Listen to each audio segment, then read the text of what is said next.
CBI जांच India में भर होता है, नेपाल में जाकर कौन सा भारत का सीबीआई जांच करेगा। नमस्कार।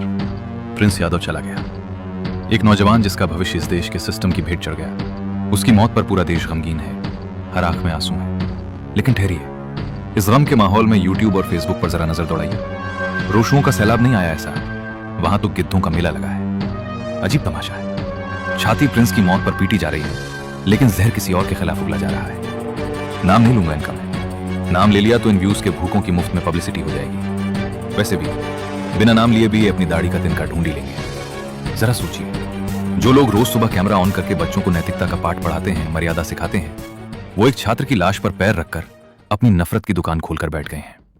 ये कैसे शिक्षक हैं? ये ज्ञान के मंदिर के गुरु हैं या ईर्ष्या की भट्ठी में जलते हुए कुंठित व्यापारी?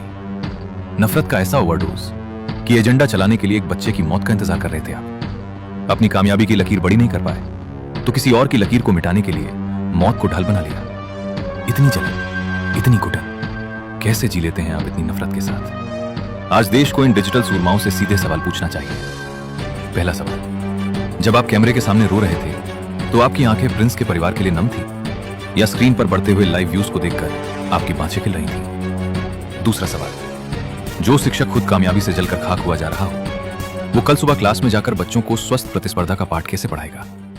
तीसरा और सबसे बड़ा सवाल, क्या आपको वाकई प्रिंस की मौत का गम है या आपको इस बात का मलाल है कि जो इंसान आपकी आंखों में चुभता है वो इस आपदा में भी आपसे 4 कदम आगे क्यों खड़ा है? आप शिक्षक नहीं हैं साहब, आप तो आपदा में अवसर ढूंढने वाले वो डिजिटल शिकारी हैं जिन्हें बस एक मौका चाहिए, कभी राष्ट्रवाद के नाम पर, कभी जाति के नाम पर, और अब हद हो गई, एक छात्र की विदाई के नाम पर। शिक्षा का स्तर इतना मत गिराइए कि कल को छात्र आपको गुरु नहीं बल्कि टीआरपी का दलाल समझने लगे।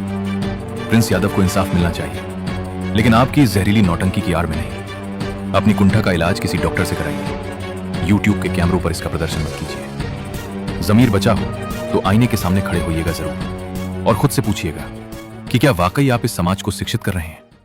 देखते रहिए, क्योंकि देखना तो पड़ेगा ही।